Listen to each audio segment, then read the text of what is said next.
Assalamualaikum. Selamat datang di dapur Konita Motekar. Di video kali ini saya akan berbagi resep roti labu kuning. Ini menggunakan labu kuning di adonan dan di isiannya. Jadi benar-benar terasa banget labu kuningnya, bikinnya mudah, insya Allah anti gagal, pemula pasti bisa. Langsung saja ke proses pembuatan. Pertama-tama kita haluskan labu yang sudah dikupas dan dikukus dan dipotong-potong seperti ini ya. Ini jumlah labunya kurang lebih 500 gram setelah dikukus ya, ditimbangnya. Nah, ini setelah dihaluskan kita masukkan ke dalam panci, lalu kita tambahkan dengan gula pasir. Gulanya sesuai selera ya. Ini saya gunakan 3 sendok makan dulu, lalu ditambah dengan sedikit garam 1/4 sendok teh dan 2 sendok makan tepung maizena. Biar lebih kokoh ya pakai tepung maizena. Nah, ini kita aduk-aduk sampai semuanya tercampur rata tepung maizenanya dengan labunya. Kalau sudah tercampur rata, kita panaskan di atas api kompor sedang cenderung kecil ya.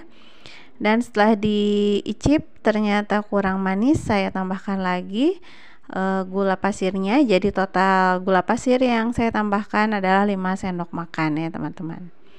Nah, kita aduk sampai matang atau sampai meletup-letup ya.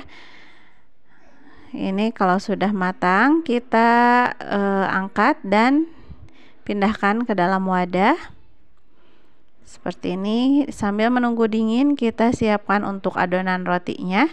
Masukkan 300 gram tepung terigu protein tinggi, lalu tambahkan 30 gram gula pasir, 1 sendok makan susu bubuk, dan 5 gram atau 1 sendok teh ragi instan. Kita aduk bahan-bahan keringnya dan bikin cekungan di tengah ya untuk telurnya.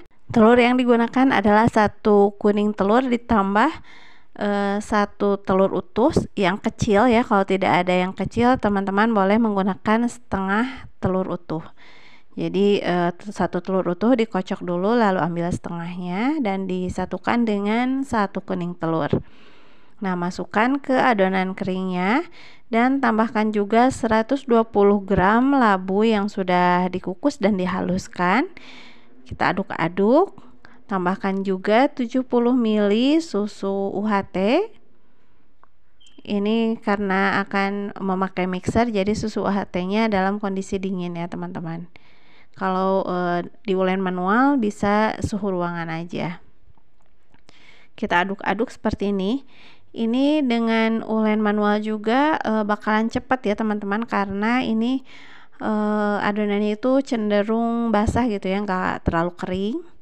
Apalagi kalau memakai mixer, ini akan lebih cepat banget ya. Nah, kita mixer sampai adonannya setengah kalis, sampai tercampur rata seperti ini. Ini saya menggunakan mixer tangan ya, jadi masih cocok ya, karena adonannya itu cuman sedikit ya. Kalau adonan banyak harus menggunakan mixer yang khusus roti gitu ya, karena biasanya suka patah ya itu kocokannya. Setelah setengah kalis, tambahkan 1/4 sendok teh garam, lalu 50 gram mentega atau margarin, lalu kita mixer kembali sampai benar-benar kalis ya teman-teman. Ini adonannya sedikit basah tapi tidak mengapa, ini nantinya akan jadi roti yang lembut ya kalau adonannya basah seperti ini. Nah, ini udah kalis, kita bersihkan kocokannya dan kita tes apakah sudah terbentuk window pane-nya. Dan ini sudah terbentuk, jadi ini udah kalis ya. Kita pindahkan ke alas kerja atau alas silikon seperti ini agar lebih mudah ya untuk pengerjaannya dan pembagian rotinya nanti.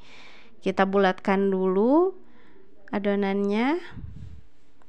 Nah, bisa seperti ini. Setelah dibulatkan, kita istirahatkan atau di resting. Fungsinya agar adonannya lebih rileks ya, jadi nanti mudah untuk dibentuk-bentuk. Nah, ini setelah 10-15 menit diistirahatkan, kita bagi-bagi ya. Tangannya diolesi dulu dengan minyak ya teman-teman, biar tidak nempel-nempel di tangan gitu. Ini saya akan bagi menjadi 8 bagian, jadi kita bagi 2 dulu, lalu bagi 2 lagi. Ini fungsinya dibagi 2 gini biar bisa sama rata ya teman-teman. Kalau teman-teman mau boleh ditimbang ya, agar benar-benar tepat ya. Kalau untuk jualan jadi benar-benar sama rata, bisa ditimbang dulu semuanya lalu dibagi 8.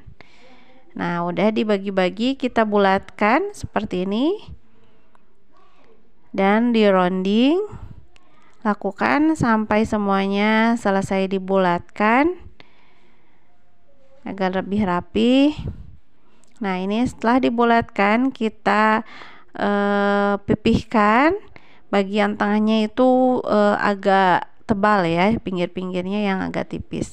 Kita masukkan isian yang sudah kita buat tadi, dan ini isiannya itu udah dingin ya, tidak panas lagi. Lalu kita tutup. Jangan sampai isiannya itu keluar-keluar ya teman-teman. Kita kunci dengan cara dicubit-cubit seperti ini biar tidak keluar ya isiannya. Kalau sudah, kita bulatkan kembali, di rounding lagi. Lalu kita bentuk menyerupai labu ya.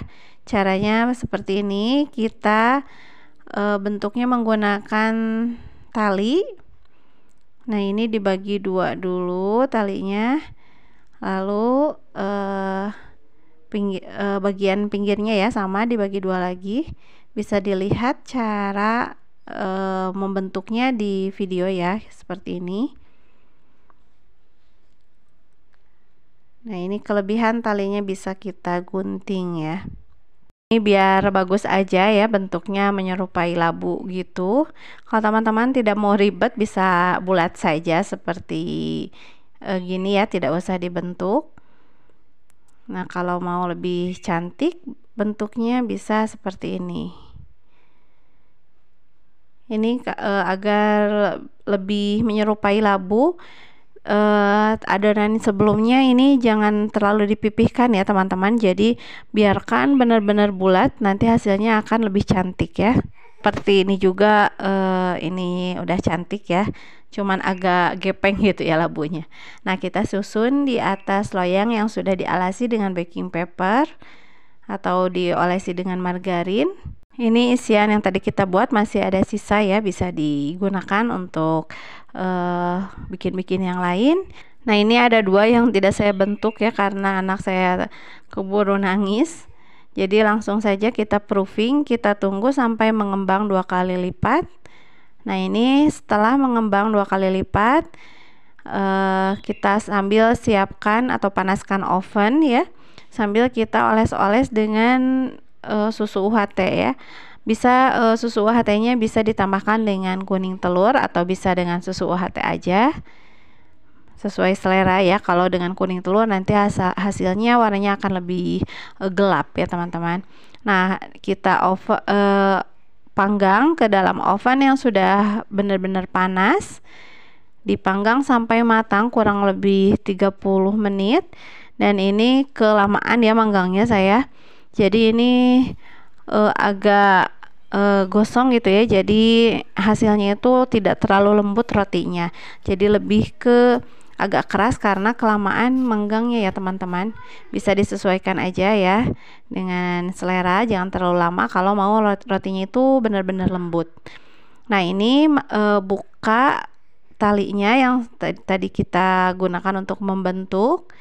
Digunting saja seperti ini, dan dalam kondisi masih panas kita olesi dengan margarin biar hasilnya lebih cantik, lebih glowing ya. Tuh, lihat perbedaannya setelah dioles margarin, jadi lebih cantik ya, lebih mengkilat. Nah, udah, ini dia hasilnya, bisa langsung dikonsumsi. Kita lihat bagaimana dalamnya. Ini enak banget, wangi banget labunya. Labunya kerasa banget karena di adonan dan di isiannya bener-bener full labu ya teman-teman. Selamat mencoba, semoga videonya bermanfaat. Terima kasih sudah menonton. Wassalamualaikum warahmatullahi wabarakatuh.